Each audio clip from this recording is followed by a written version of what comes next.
పేరు సుబ్బారెడ్డి. నేను నాయుడుపేట, తిరుపతి జిల్లాలో గ్రామవాసిని.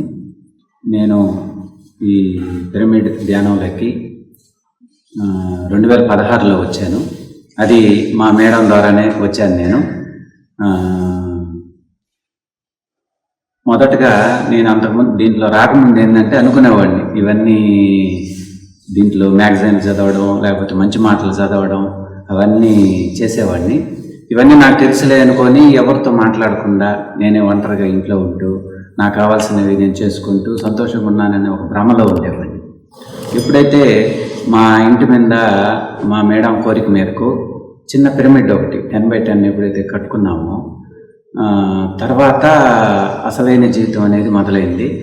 అక్కడికి అందరూ వచ్చి ధ్యానం చేసుకోవడం, వాళ్ళు వెళ్తుండేవాడు, కానీ నేను మాత్రం కింద ఉండేవాడు.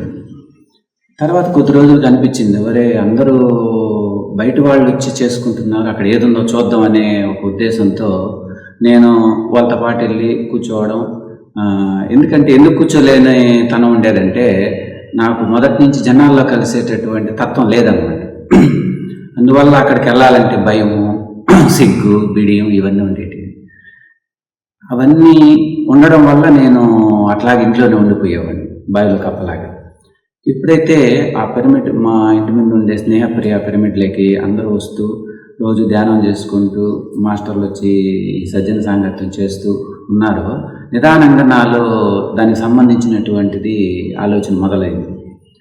అప్పుడు వెళ్ళేసేసి నేను కూడా వాళ్ళతో పాటు కూర్చోవడం, ధ్యానం చేస్తే ఇంకా వేరే రకమైనటువంటి అనుభూతి కలగడం, ప్రశాంతత, ఇంకా హాయిగా ఉండడం, అంతకుముందు ఉన్న దానికంటే ఇంకా గొప్పగా నాకు ప్రశాంతత రావడం అనేది అప్పుడు అర్థమైంది.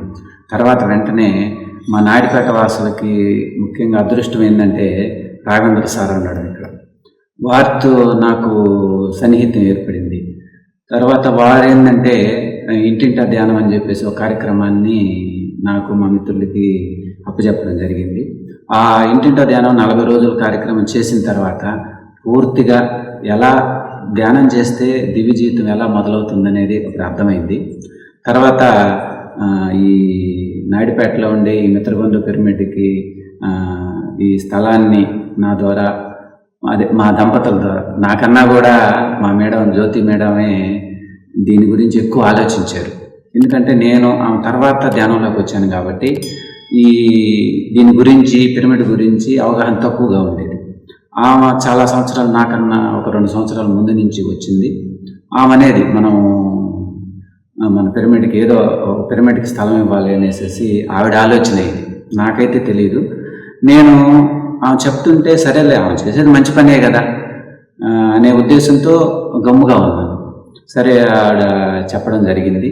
ఇక్కడ ఈ ప్లేస్ కూడా మా బంధువులు వేరే వాళ్ళదైతే వాళ్ళ దగ్గరికి వెళ్ళి మాట్లాడడం, వేరే దగ్గర ఉండి మా ప్లేస్ని దాన్ని అమ్మేసేసి దానికి వచ్చినటువంటి అమౌంట్తో దీన్ని మన మిత్రబంధు పిరమిడ్కి ఇవ్వడం అనేది జరిగింది.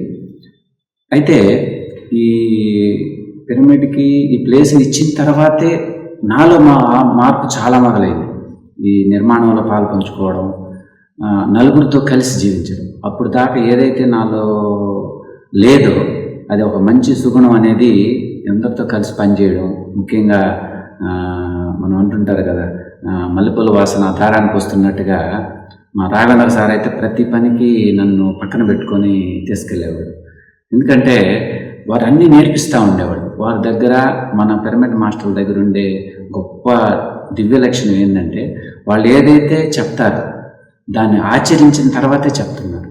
అది నేను మన గురువులందరి దగ్గర చూస్తూ ఉన్నాను, పత్రి గారి నుంచి, అందరి దగ్గర నుంచి. కాబట్టి నేను దీంట్లో నిలబడడానికి అదొక్కటే కారణం. అన్ని దగ్గరలో ఉన్నది, అందరూ చెప్తూ ఉన్నారు, కానీ ఆచరణ కాడికి వచ్చేసరికే వెనకబడి ఉన్నారు. ఇది మన పిరమిడ్ మాస్టర్లకి మన పత్రి గారు ఇచ్చినటువంటి గొప్ప వరం అన్నమాట. పోతే నేను పత్రి గారిని కలవడం కన్నా కూడా వారు చెప్పే మాటలను దూరం నుంచి వింటూ ఉండేవాడిని ఎక్కువగా. ఎందుకంటే వారు చెప్పే జ్ఞానం నాకు అవసరం. ఎప్పుడైనా దగ్గరికి వెళ్ళామా, కాళ్ళకు నమస్కారం చేసుకున్నామా, మిగిలినటి వాళ్ళు చెప్పే ప్రతి విషయాన్ని నా జీవితానికి ఉపయోగించుకుంటూ అప్పుడు గతానికి పిరమిడ్ ధ్యానంలోకి రాకముందుకి ఇప్పటికి ఒక యూటర్న్ లాగా అనమాట. అంతకుముందు చాలా భయాలు, మంచి స్వభావమే కానీ భయాలు, నలుగురితో కలవకుండా ఉండడం, నేనే గొప్ప అని అనుకోవడం అనే భ్రమంలో ఉండేవాడిని. ఎప్పుడైతే ఈ ధ్యానం చేసుకుంటూ పత్రిగారి మాటలు వింటూ తర్వాత నా జీవితంలోకి వచ్చింది ధ్యాన జగత్తు. నేను ధ్యాన జగత్తు ఆ మ్యాగజైన్ చదివానంటే దాంట్లో పత్రిగారి మాటలు ఉంటాయి. అదీగాక వేరే మంచి మంచి బుక్స్, దానికి అటువంటి బుక్స్ ఎక్కడా కూడా మనం వినుండు, అటువంటి సెలెక్ట్ చేసి వాళ్ళు దాన్ని కుర్పు చేస్తున్నారు. ఆ నెలకు సంబంధించినటువంటి ప్రజ్ఞానం అంతా కూడా ఆ ధ్యాన జగత్తులో కూర్చి మనకు ఆ నెల ఇస్తూ ఉన్నారు. దాన్ని చదివేవాళ్ళు అనమాట.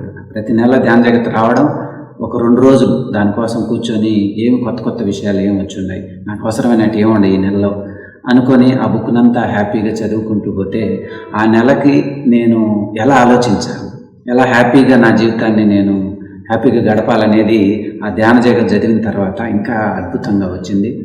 అయితే ఈ పిరమిడ్, మిత్రబంధు పిరమిడ్లో ఈ స్థలాన్ని ఇచ్చిన తర్వాత మా జీవితం ఇంకా వైభవంగా తయారైంది.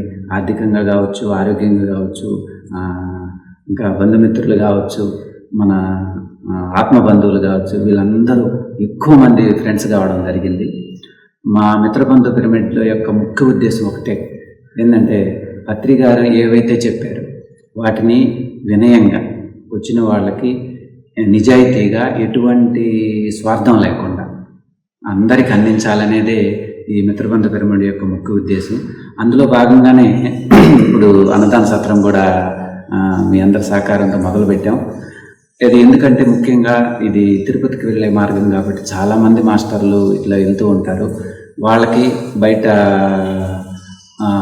కాకుండా ఇక్కడికే వచ్చి మన పిరమిడ్లో ధ్యానం చేసుకొని అక్కడ ఉన్నటువంటి ఆ రూముల్లోనే ఉండి మంచి ధ్యాన ప్రసాదం స్వీకరించి దీన్ని మన కుటుంబం ఒకటి ఉంది అనే ఉద్దేశంతో మేము అక్కడ కొన్ని రూములు ఏర్పాటు చేస్తున్నాం. మంచి వంటశాల, వచ్చిన వాళ్ళకి సాత్వికమైన ఆహారం వండేటట్టు విధంగా తయారు చేస్తున్నాం.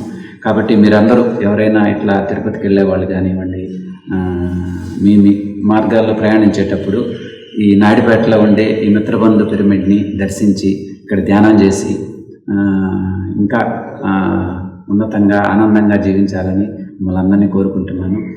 అయితే ఈ ధ్యాన జగత్ అనేది ఖచ్చితంగా మనం ప్రతి నెల చదివే తీరాలి.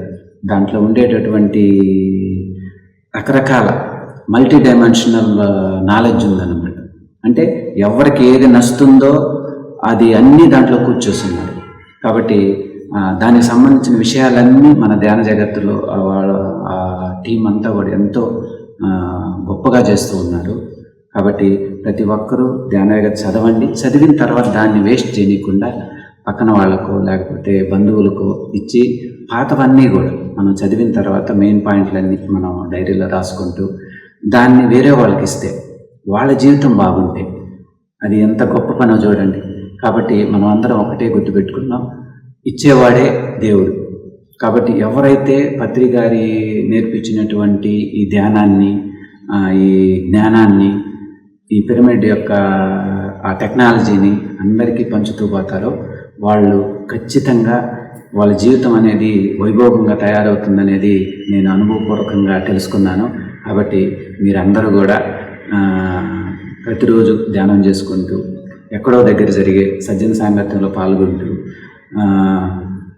మనం ఈ నేర్చుకున్నటువంటి, మనం పొందినటువంటి ఈ ఆనందాన్ని నలుగురికి వినయంగా, ఏదో మనం గొప్పవాళ్ళం అయ్యామనేటటువంటి తత్వంలో కాకుండా వినయంగా వాళ్ళు నేర్చుకునేంత వరకు, వాళ్ళు తెలుసుకునేంత వరకు ఎంతో ప్రేమతో వాళ్ళందరికీ తెలియజేద్దాం. అదేవిధంగా ఈ ధ్యాన జగత్తు, ఈ పిరమిడ్ మెడిటేషన్ ఛానల్ని కూడా మనం అవన్నీ ఏంటంటే మన పత్రిగారి పనులే ఇవన్నీ కూడా మనం వీటిని ప్రమోట్ చేస్తున్నామంటే మన పత్రిగారి పనిలో మనం నిమగ్నమైనట్టే లెక్క. కాబట్టి వారికి మనం ఇచ్చే గురుదక్షిణ ఏంటంటే వారు ఏ పనులైతే మొదలుపెట్టి వెళ్ళిపోయారో వాటిని మనం కొనసాగించడమే వారికి ఇచ్చేటటువంటి మన యొక్క గురుదక్షిణగా మిమ్మల్ని అందరినీ కోరుకుంటూ మనం పత్రిగారి లక్ష్యాలను ముందుకు తీసుకెళ్లే భాగంలో ధ్యాన జగత్తు, పిరమిడ్ మెడిటేషన్ ఛానల్, సజ్జన సాంగత్యం వీటన్నిటిని ముందుకు తీసుకెళ్లాలని చెప్పి మిమ్మల్ని అందరినీ కోరుకుంటూ నాకు ఈ అవకాశం ఇచ్చినందుకు మన కేశవరావు సార్ గారికి హృదయపూర్వక ధన్యవాదాలు తెలియజేసుకుంటూ ధన్యవాదాలు. Thank you.